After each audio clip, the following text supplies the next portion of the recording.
My name is Melissa Grant. I am 34 years old, a financial consultant living in Denver. Just 6 months ago, my marriage ended in a divorce that left me raw and shaken. The silence of my apartment felt heavier than any storm, and the thought of holidays or weekends alone twisted my stomach. I kept telling myself that family would be my anchor, the place I could fall back on when everything else fell apart. That thought kept me going on the darkest nights. I wanted to heal by bringing us together, so I made a decision that felt bold and hopeful. I spent $20,000 on a family trip to the Florida Keys.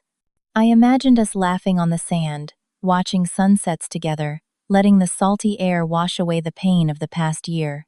I planned everything down to the smallest detail: beachfront hotel, snorkeling tours, dinners under the stars.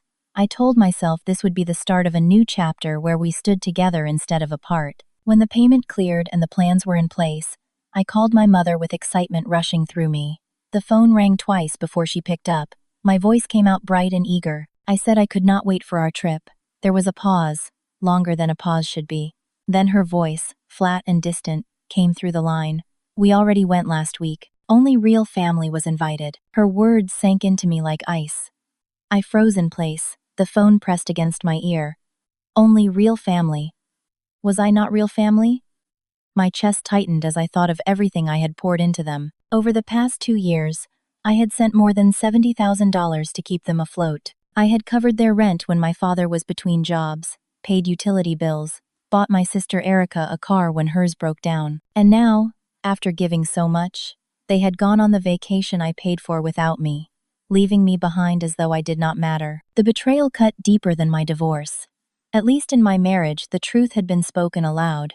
Here, I had been used quietly and cast aside without warning. That night I sat alone by the window, watching the Denver streets disappear beneath falling snow. My hands shook as I opened my bank records, something I had avoided for months. The numbers were cold and undeniable. 1,000 here, 500 there, hundreds more, with no explanation other than emergencies that always seemed to arise. Line after line showed where my life had been chipped away in the name of helping them survive. I thought back to the times I stayed late at the office, eyes aching from staring at spreadsheets, just to make sure I could cover both their bills and mine. I canceled weekend trips, put off therapy sessions, told myself I could wait for the couch I wanted. I believed that if I just kept giving, they would see me, they would love me, they would treat me like family. My mother's words proved otherwise. I was not a daughter or a sister in their eyes. I was a wallet, nothing more. As I sat there staring at the evidence of my own naivety, something in me shifted. I felt the first spark of resolve in months. I would not be their safety net anymore. I called my financial advisor, Mr. Davis, and scheduled a meeting for the morning. My voice trembled but held steady when I told him I needed to review my accounts. He did not ask why. He simply said to come by at 9. For the first time in a long time, I felt a flicker of control returning. What about you? Have you ever been betrayed by the people you thought you could trust the most? Share your story in the comments. You never know who might need to hear that they are not alone. The next morning I walked into Mr. Davis's office with a folder clutched tightly in my hands. He greeted me warmly, but I could barely return the smile. I sat down across from his desk and spread out the records I had pulled from my bank account the night before. Each page felt like a confession: $70,000 in transfers and payments, money I had convinced myself was building bonds when in truth it was only building chains around me. Mr. Davis adjusted his glasses and scanned through the pages. His brow furrowed as he flipped from one sheet to the next. "Melissa," he said gently, "this is a lot. Too much." His words pierced me, but I nodded. I told him how I had paid their rent, covered their utilities, replaced my sister's car, and shouldered emergency after emergency. I explained how I thought it was my duty, how I believed generosity would keep us close. And then I told him about the Florida Keys trip, how they had gone without me. His face softened with something like pity. "You've been trying to buy love," he said, "and that never works." I looked down at my hands, ashamed because deep inside I knew he was right. When I left his office later that morning, I carried not only the folder but also a growing sense of determination. I had decisions to make. No more silent bleeding of my bank account. No more sacrifices met with silence. I had to stop being the person they turned to whenever life grew difficult. Weeks passed, and I tried to focus on work. But every time my phone buzzed, my chest tightened, expecting the inevitable request. And sure enough, one evening while I was sorting files in my apartment, Erica's name flashed on the screen. My stomach twisted. I had not heard from her since the trip, and I knew exactly why she was calling. I answered, bracing myself. Her voice was all sweetness, her tone practiced. Melissa, I'm really stuck. The landlord's on me again. Rent's overdue. About 2,000. Can you send it tonight? Her words carried no apology, no recognition of the months of silence, just expectation, as though my role had never changed. I clenched my jaw and remembered my mother's words, only real family. I took a deep breath and answered with a sharpness she had not heard from me before. Only real family, remember? The line went silent. For a moment I thought she might hang up. Then she laughed, a thin, forced laugh. Don't make this weird. We're family, Melissa. You've always helped. Don't stop now. But I saw through it. Her voice was not about family, not about love. It was about my bank account. I told her I was done bailing her out, and ended the call before she could argue. My hands trembled, but inside me something stronger was rising. I opened my banking app immediately, and went through the auto payments I had set up years ago. Every month, money had flowed to their landlord, to cover insurance, to keep their phones on, to pay for internet. I had not even noticed how automatic it had become. With each cancellation, I felt lighter, as if invisible weights were slipping off my shoulders. 200 for rent, gone. 300 for car insurance, gone. 200 for phones, gone. With every confirmation, I felt my life returning to me. I called Mr. Davis again to double-check that all external access to my accounts was locked. He arranged two-factor authentication, new access codes, and alerts for unusual activity. He assured me my money was secure. You're taking control, he said, and his voice carried encouragement I did not know I needed. That night I sat at my kitchen table staring at the canceled transfers on the screen. For years I had been the one who kept them afloat, the silent partner in their lives. Now I had drawn a line. I had locked the doors they used to walk through without asking. I knew they would not accept it quietly, but for the first time in years, I felt ready to face what came next. It did not take long. The following morning I was pouring coffee when I heard car doors slam outside. I peered through the blinds and saw them. My mother, my father, my sister, and a man in a dark suit stepping out of a sleek black sedan. My pulse raced. They had wasted no time. The doorbell buzzed insistently. I opened the door to find them standing there. My mother's arms were crossed, her lips pressed thin. My father shifted uneasily. Erica looked both defiant and smug. The man introduced himself as Richard Coleman, their lawyer. Melissa, your family is concerned about your recent decisions, he said, his tone clipped. We're here to discuss your financial obligations. Obligations. The word cut deep. Erica stepped forward. You can't just stop helping us. We're family. You owe us. My mother nodded firmly. You've always taken care of us, Melissa. Don't turn your back now. My father finally spoke, his voice rough. We need that money to get by. Be reasonable. Their words pressed in around me, thick with guilt and demand. But I stood tall and met their eyes. I don't owe you anything, I said steadily. You made that clear when you left me out. Get out. Erica's face twisted. You're selfish, she snapped. Mr. Coleman raised his hand calmly. We can resolve this legally if needed. Your family depends on your support. Then take it to court, I replied coldly, and I shut the door in their faces. My heart pounded, but I turned the lock with finality. Their voices rose outside, angry, but I refused to listen. Instead, I grabbed my phone and searched for a hardware store. Within hours, a technician installed a heavy deadbolt and a camera above my door. Watching the red light blink on the monitor app, I felt safer than I had in months. That night I placed the new keys on my table and stared at them. They symbolized more than a door. They symbolized a life I had just locked down as my own. 2 days later, I forced myself to leave the apartment and head to the Denver Public Library for book club. I needed something normal, something that did not revolve around threats, money, or locks. The meeting room smelled faintly of paper and coffee, and familiar faces greeted me with warm smiles. My friends Martha and Louise waved, but it was Janine, my closest confidant, who caught my eye. She gave me that knowing look, the one that pierced through any attempt at pretending I was fine. Before the group discussion began, she pulled me aside.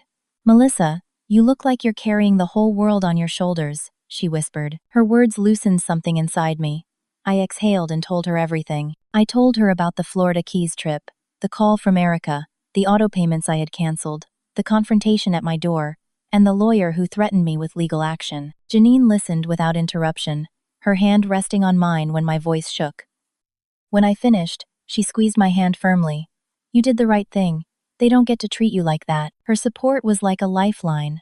For months I had been trapped in isolation, believing I was the problem, that my family's behavior was somehow my fault. But here was someone telling me plainly that I had done the right thing. Janine leaned back, her expression sharpening. You know, I went through almost the same thing. My brother used me for years.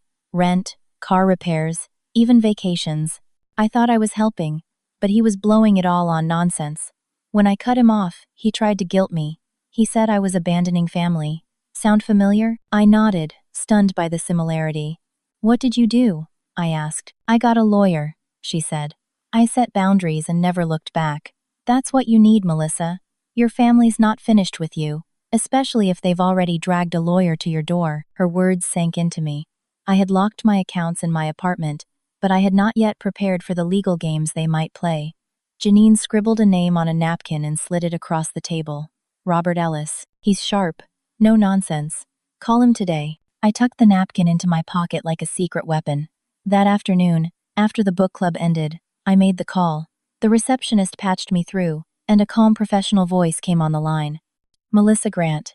How can I help you? I explained briefly. I told him about the money I had given for years, the lawyer at my door, the accusations of selfishness, the threats. He listened quietly, and when I finished, he said in a steady tone, It sounds like financial manipulation. I've seen cases like this before. Can you come in tomorrow morning at 10? Yes, I replied without hesitation. He asked me to bring bank statements, payment records, and any documentation that showed the extent of my support. We need to know what we're up against, he said. That night I gathered every scrap of evidence I had. Old checks, online transfers, utility receipts. The numbers told a story of quiet servitude, years of bleeding out my savings to hold together a family that had no intention of holding me. The next morning I walked into Robert Ellis's downtown office, nerves coiling in my stomach. He was in his 50s, sharp-eyed, his desk stacked with files. Let's get to it, he said briskly, motioning me to sit. I handed him the folder, and he leafed through the documents with a practiced eye. This is substantial, he said finally. You've been supporting them for years. Have they made any moves since the confrontation at your apartment? I told him about the threats, the guilt, and how they had left without backing down. He nodded slowly. I did some digging after our call yesterday, he said.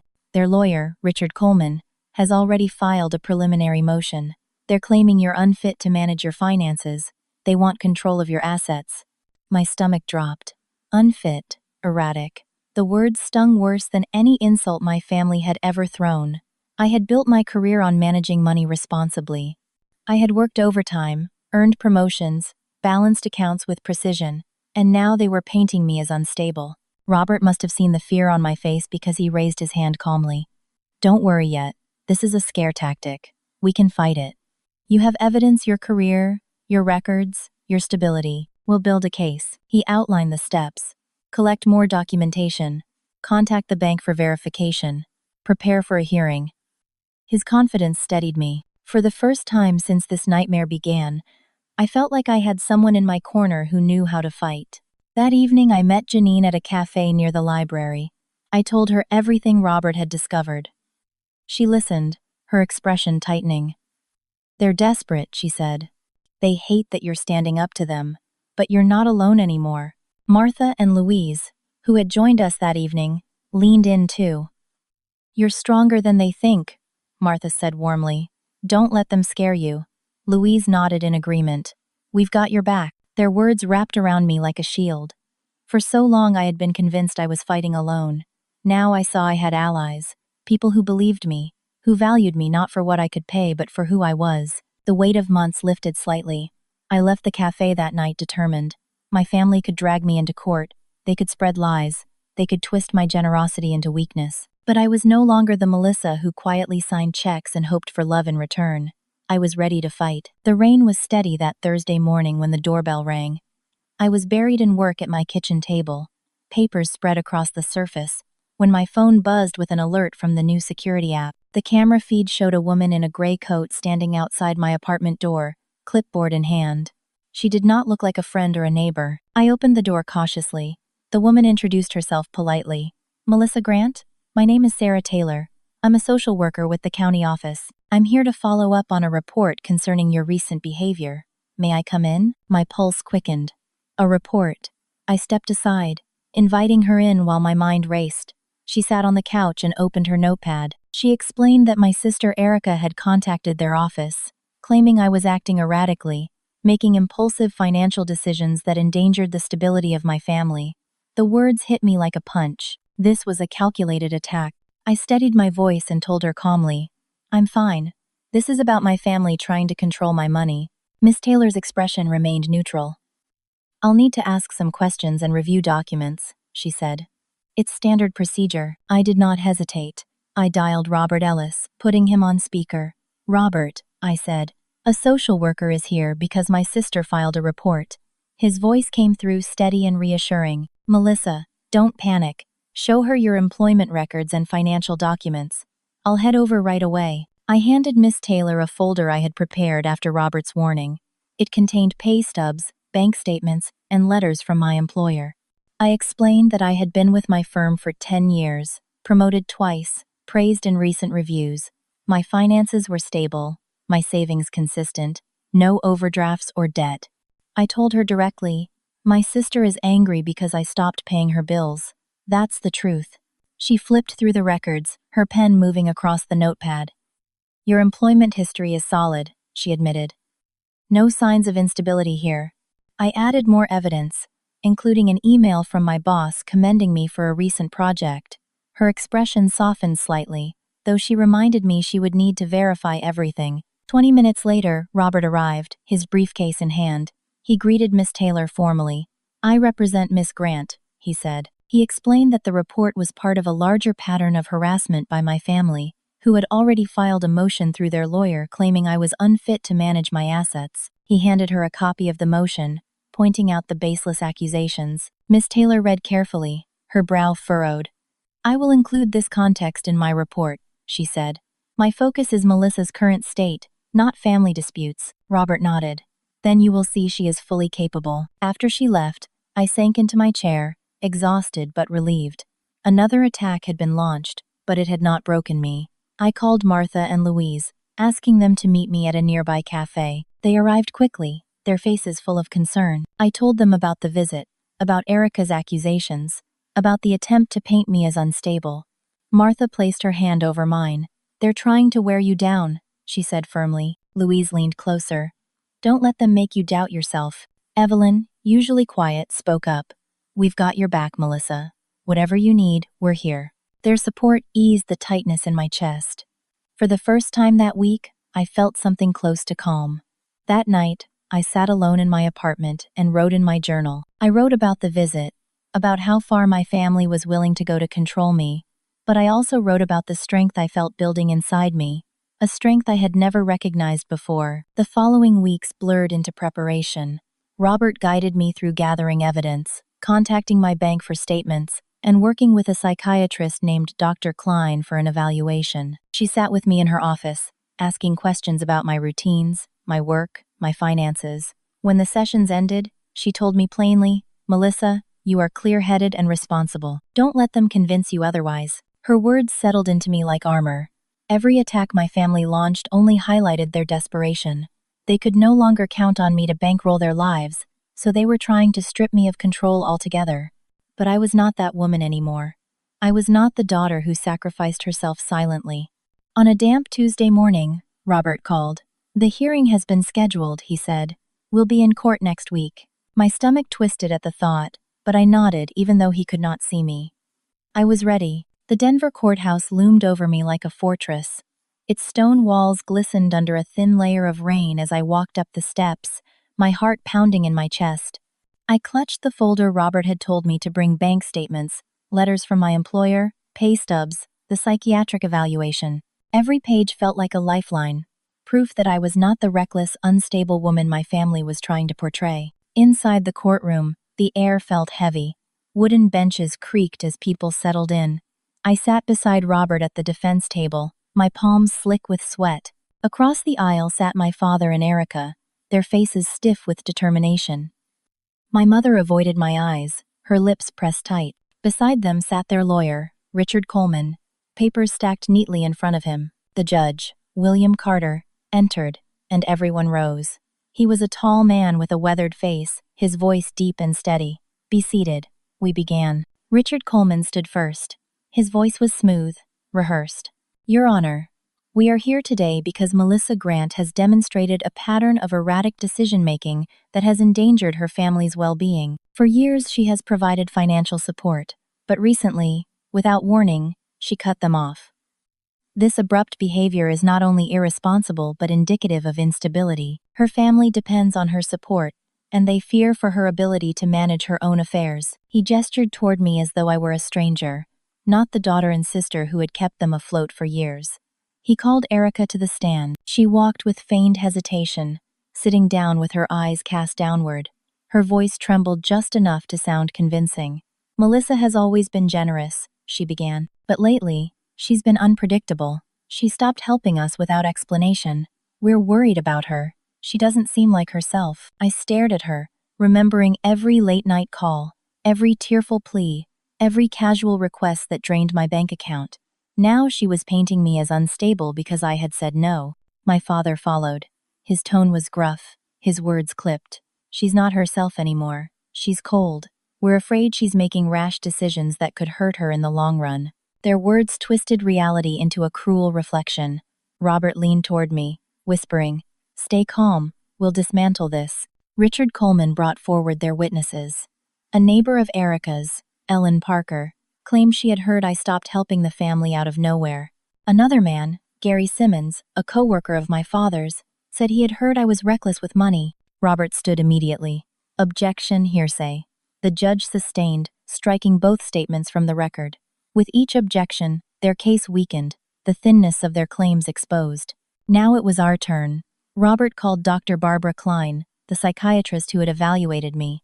She spoke firmly, her tone carrying authority. "Melissa Grant is fully competent. She manages a demanding career, has stable finances, and demonstrates rational decision-making. Stress from her recent divorce does not equal incapacity." My sessions with her revealed no signs of erratic behavior. Richard Coleman tried to undermine her testimony. He asked if stress could cause irrational choices. Dr. Klein did not waver. "Stress is normal. Melissa's decisions were not irrational. They were deliberate and reasonable." Next, Robert called me to the stand. My hands shook as I placed them on the rail, but my voice was steady. I explained that I had supported my family for years, covering rent, utilities, groceries, emergencies. I told the court that I canceled those payments only after realizing my generosity was being exploited, that they saw me as nothing more than a source of money. "I am not unstable," I said, my voice gaining strength. "I am protecting myself." Robert guided me through presenting evidence. Bank statements showing consistent savings, pay stubs reflecting stability, letters from my employer praising my performance. Judge Carter leaned forward, reading carefully, his pen scratching notes. Richard Coleman pressed me in cross-examination. "Isn't it true you cut off your family abruptly, without warning?" I met his gaze.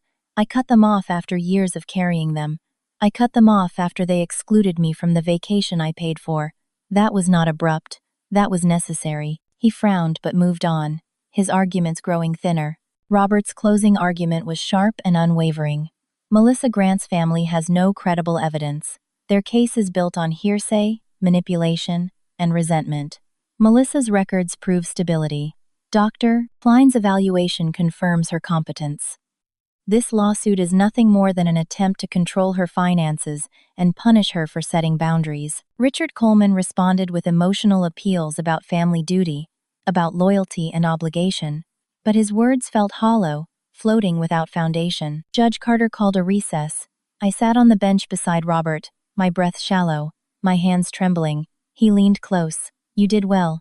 We've got this." When we returned, Judge Carter delivered his ruling. "The plaintiffs have failed to provide credible evidence of Melissa Grant's incapacity.